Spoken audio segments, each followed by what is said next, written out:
pourquoi ne pas imaginer la possibilité de devoir passer une sorte d'examen pour montrer ses capacités de médium? Parce qu'a priori, pourquoi on refuserait ça si on prétend avoir vraiment ses capacités? Nous l'avons proposé. Oui. Nous avons proposé cette possibilité. Malheureusement, notre proposition est restée sans effet.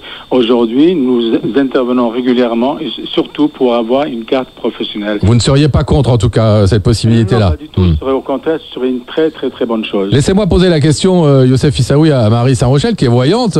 Marie Saint-Rochel, est-ce que vous seriez, vous, favorable à l'instauration de cette carte professionnelle, voire au fait qu'on vous demande de passer un examen pour pouvoir pratiquer, pour montrer que vous êtes capable vraiment de voir des choses, de faire des prédictions qui s'avèrent?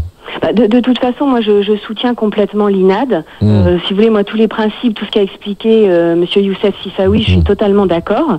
Après, honnêtement, quand des voyants commencent à être un petit peu reconnus, ils ont fait des tests. Si vous voulez, il y a eu souvent des prédictions dans des magazines ou enfin dans diverses choses. On est obligé finalement de démontrer quand même qu'on sait faire quelque chose.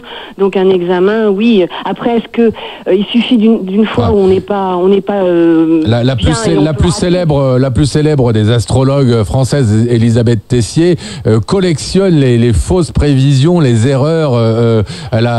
Par exemple, elle avait prévu la victoire de l'équipe de France de football à l'Euro de 2008. On sait quand même ce qu'il en est advenu. Elle avait dit, je le rappelais tout à l'heure, que 2011 serait une année géniale pour Dominique Strauss-Kahn. On sait ce qui s'est passé. Elle avait prévu qu'on découvrirait le traitement contre le sida en mars 1988. On sait là encore, et malheureusement, ce qu'il en est, et j'en passe, et des meilleurs. Elle avait prévu la victoire de Martine Aubry aux primaires socialistes tout récemment, etc. Et elle avait dit que le 11 septembre 2001 serait un jour heureux pour les transports. Il y a quand même, on peut pas dire, Marie Saint-Rochel et Youssef Issaoui, on peut pas dire que la célébrité soit proportionnelle et la notoriété soit proportionnelle à la qualité des prévisions, hein. Je veux pas porter de jugement, je me permettrai pas de juger Elisabeth Tessier, je veux pas du tout rentrer là-dedans. Non, mais c'est pas ce que je vous demande non plus, mais je parle plus globalement de... Je dis pas que la célébrité est un signe, mais il y a quand même justement des tests.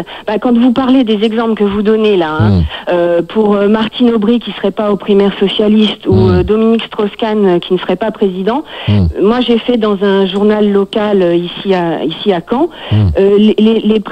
ces prédictions-là, et elles se révèlent exactes. Donc, vous voyez ce que je veux dire. Mais donc, c'est tout ça pour dire que l'examen, oui, vous voyez, c'est ça l'idée de fond. C'est un examen, pourquoi pas. Même si on peut être dans un jour où on n'y arrive pas.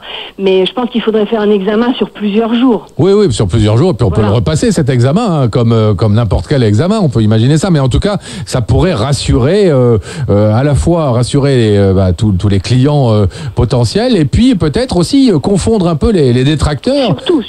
Confondre les détracteurs. On en aura tout à l'heure, notamment les responsables du cercle de zététique, qui est vraiment ce sont des rationalistes purs et durs qui luttent farouchement contre toutes ces techniques et toutes ces croyances, et qui disent que tout ceci n'est qu'arnaque totale et attrape-nigo.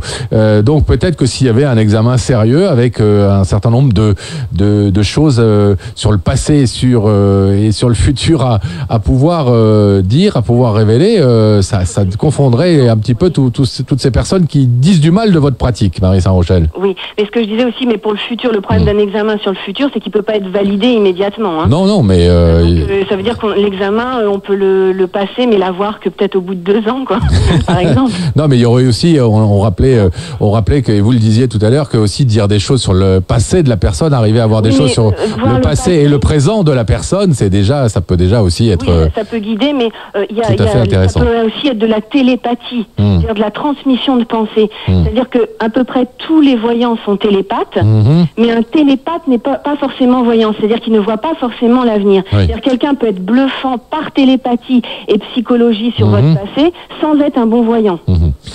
Youssef Issaoui, vous êtes d'accord avec ça?